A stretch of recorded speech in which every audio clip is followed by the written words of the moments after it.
Hi, I'm Katie Swan. My name is Abby Music. And I'm Hannah Olafson. And welcome to the SNAPFacts podcast. This podcast will explain the ins and outs of SNAP benefits. While we have researched the many different facets of SNAP, we are not recipients of the program, nor do we have the first-hand knowledge of what it is like to live it. All of us are social work students at the University of Nebraska, Omaha. We aim to show that hunger in America is not as polarizing of an issue as most people believe. In fact, the amazing truth of SNAP and hunger in America lies somewhere in the middle. Okay, is it recording? I think it's... okay. Hi, this is Hannah Olafson, and you are listening to SNAPFacts. Today we have Shelley Mann with us, and she works as SNAP Outreach at Food Bank for the Heartland. Yeah, hi, thank you for having me. So technically, SNAP Outreach is an active and organized attempt to educate and enroll eligible individuals and families in the SNAP program. But SNAP Outreach means a lot of things to a lot of different states. So here in Nebraska and Iowa, our SNAP Outreach is very organized and strategic. We do a lot of things to help people stay or become informed about SNAP, including handing out materials, partnering with and educating community organizations, things like that. So we do this in collaboration with Health and Human Services. So here in Nebraska, we're actually able to look up the cases of our clients in their internal database and give them the information that they need to enroll. So our goal is to submit applications that are easy for the state workers to understand and that will require essentially less legwork for them. We want to hand in easy to approve applications. So we have a team of 14 people that are doing this work in both Iowa and Nebraska. And we operate a call center that can take calls Monday through Friday during business hours to help people apply over the phone. And so we also go out and do community organization work with outreach on a daily basis when it's not COVID. And homeless shelters, meal providers, healthcare centers, all of those are on the list of places that we stop daily to set up shop and do applications on site. So how does SNAP go from a multi-billion-dollar budget, like national budget, all the way down to a single person's EBT card? Yeah, so I like to explain it to people like if the SNAP program were a car, the Farm Bill would be like the GPS. So states act like drivers and they can decide to make directional changes within the bounds of the map, but the Farm Bill is what makes broad decisions about where the program is going and how far it can go. And that process can get kind of complicated and messy sometimes, as you probably know. But once the Farm Bill has been passed, it's up to the states and their chosen flexibility to implement it as they see fit. And this can get really hairy because some states offer more flexibility than others. But ultimately, that flexibility rests in the hands of the administration running the state. So you can make a big impact on that by voting for legislators at all levels who are proponents of protecting and strengthening SNAP. And in whatever way the state chooses to implement the program, that eligibility is determined and the clients are able to qualify or not qualify within those bounds. So at that point, if they qualify, they're issued a card and they're able to use that money at authorized SNAP retailers. With all of that, people think or like they believe that there's a lot of fraud that happens within the program. So about how much fraud would you say is in SNAP and where or why does it happen if there is fraud? Yeah, so SNAP actually has the lowest fraud rate of any federal program out there. And I think that surprises a lot of people because when we talk about SNAP, one of the first things that comes up every time is waste, fraud, and abuse. The fraud rate for SNAP is something like less than 2%. And that's unprecedentedly low, especially for a program that relies so heavily on end users and retailers to ensure that the dollars are spent according to those guidelines. I mean, are there people or retailers who are misusing SNAP? Sure. But that's true of anything out there in existence. And the rate of that for SNAP is exceptionally low. I mean, for many people, I think the rub here is how you define fraud. So while purchasing soda or candy is allowable and is not technically fraud, some people might think of it as abuse and therefore classify it as fraud. So it's not fraud, but some people who aren't as informed about the workings of the program might see it as such. So it's definitely part of why the perception is so much higher than what the data tells us. Also, the fraud that we're talking about is actually often just over and under payments on the part of the state.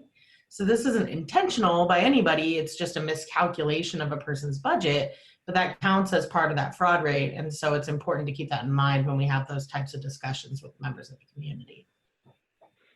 Yeah, so that actually leads into my next question, which, because of the SNAP program being so large, what are the errors that occur on like the government, the state, or the participant side? And can you tell us more about those errors? Yeah, so it depends on the type of error.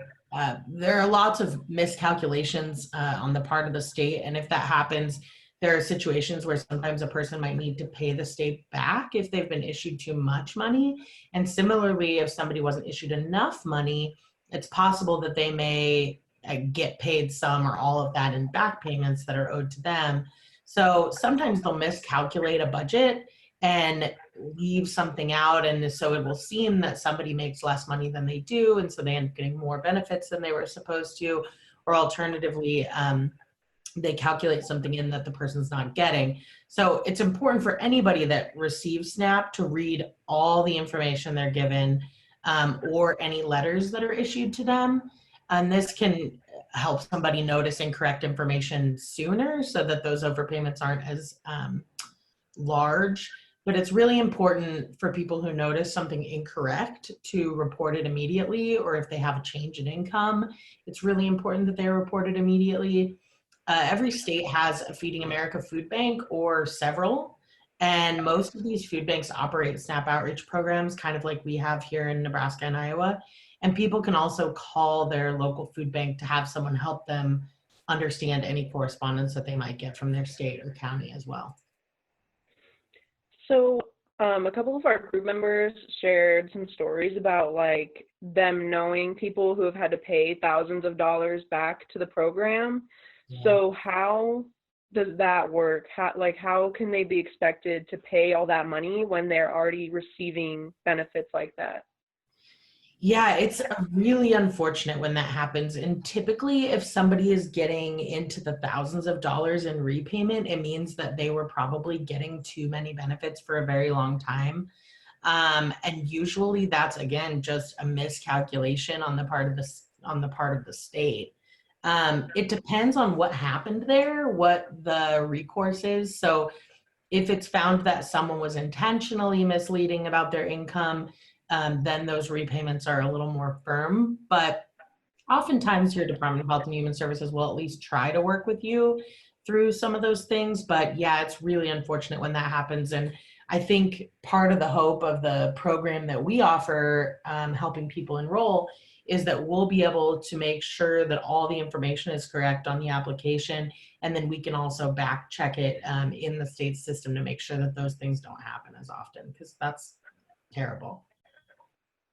Yeah, so that's really good that you guys have that well of a system to like make sure that everything's going smoothly. We actually did interview a community participant for our first podcast episode, and she reflected on how her father used paper money for SNAP and how she is currently on SNAP. And so I was wondering, how does multi-generational poverty impact SNAP, and if there is a fault in the program that allows for instances like that to happen?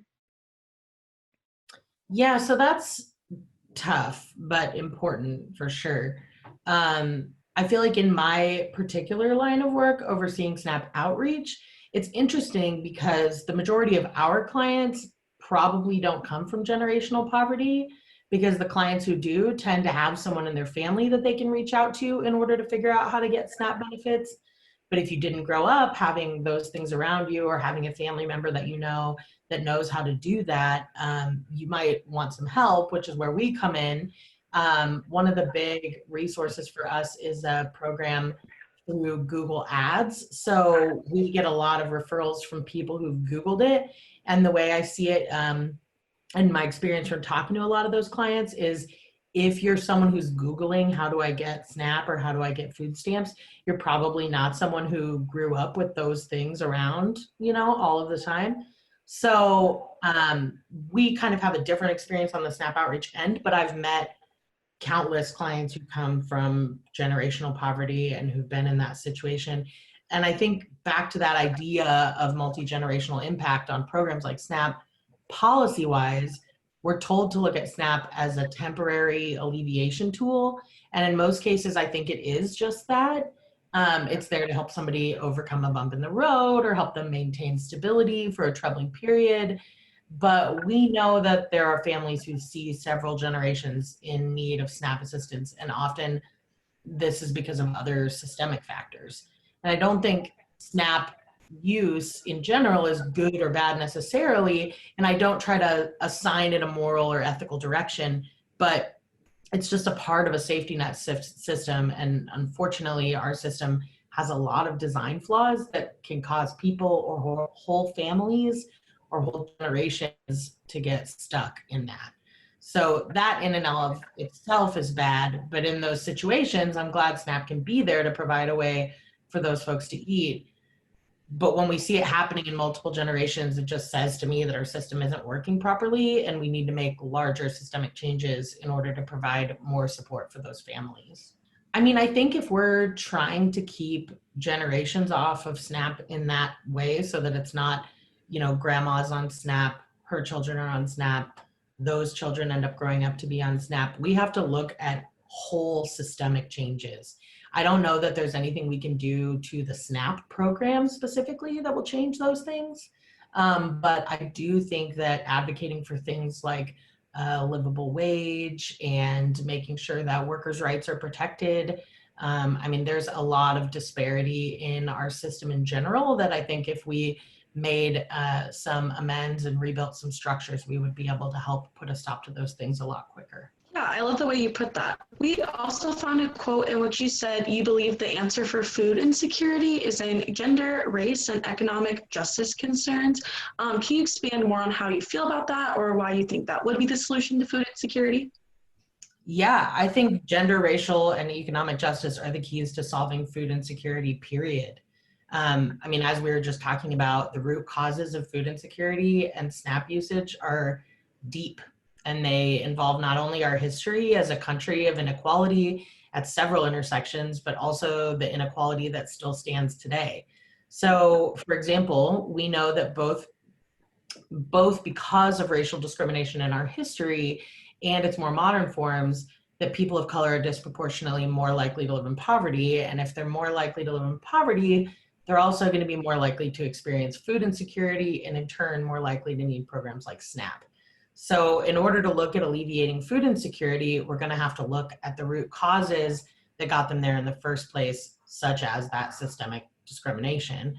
It's not always easy to talk about, and it's a tough problem to make progress on, but the sooner we acknowledge that as a whole, the sooner we'll be able to get out in front of that problem and start repairing the system that's causing these gaps. So while it's unlikely that we'll solve racism, sexism, wealth inequality anytime soon, we have to keep those factors in mind when we look to make policy changes to programs like SNAP or the way that we provide food traditionally as a food bank too. And I'm really glad that we get to hear your input on those topics. And so obviously you've been really busy with the coronavirus going on right now and the pandemic. So can you tell us a little more about how the pandemic is affecting SNAP on your side? Yeah, this has presented some enormous challenges to the way that we do SNAP. We were really fortunate that our leadership at the food bank here in Nebraska did a great job of forecasting that this was going to be a big problem. So we were able to purchase and provide all the equipment that we needed for our team to be able to work remotely as of mid-March. But that meant that we could be here and be already set up to work for the onslaught of folks that had been laid off and needed the most help. But it also means that we weren't able to go out to our outreach sites at homeless shelters and places like that to catch some of those clients that tend to fall through the cracks, especially in a situation like this. So we've been set up remotely. We're taking calls from home. We've got the whole crew taking SNAP calls from home. So we've also had some temporary policy changes at a state level that have allowed a lot more people to be eligible than usual. And so we've been working hard to get that information out to the public, to get people enrolled who are now eligible that may not have been before. And we're hearing from people all across the state who need guidance navigating the application process. So it can feel cumbersome enough for people who are already accustomed to the way that these programs work, but a lot of these are people who've never needed them before. And I think it can feel especially confusing for them.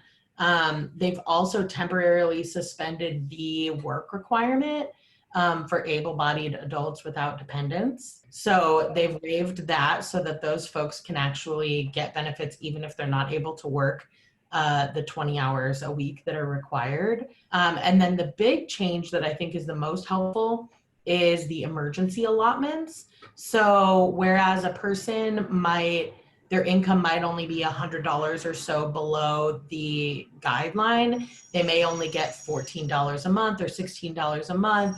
I'm sure you guys have heard that from people, that a lot of folks don't sign up because they're afraid of getting such a small amount. But because of emergency allotment, they're able to get the full amount for that household size. So for example, they would get the full 190 something for one person, no matter what their income is, as long as they qualify.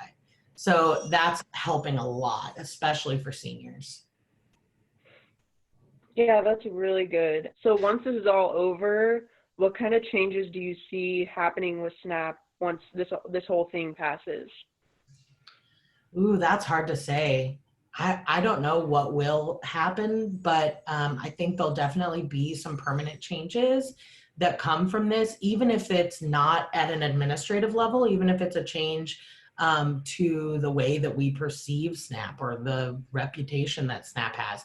I think there are a lot of people who are having to enroll in this program now that have never thought that they would be in this situation. And I think this has also opened our eyes to how quickly someone could end up in a situation where they need benefits like this. So even if those changes aren't at an administrative level, I think socially we're going to change a lot. You know, I think a lot of people are afraid that if they get benefits, there'll be some single mom out there who they see as being more worthy of these benefits that won't get them. But the reality is that this is our money. We paid into this system. Every single person has paid into this system. And that's what this is here for. It's a safety net to help us, you know, and it's unfortunate when we see a lot of people forego those benefits because they're worried about someone else. Thank you again so much for joining us today, and we all really appreciate it. Yeah, thanks for having me, guys. I appreciate it too. Yeah. Stay safe. You've been listening to SNAPFacts. While this podcast features students from the University of Nebraska, Omaha, it does not reflect the values or opinions of the university. Our theme music comes from Culture House. That's culture with an X, and you can find them on Instagram. This podcast is produced by Let's Make Stuff Productions, and you can find them at letsmakestuff.productions. We owe a big thanks to all of our contributors for sharing their expertise with us. This show would not have been possible without you. Thank you.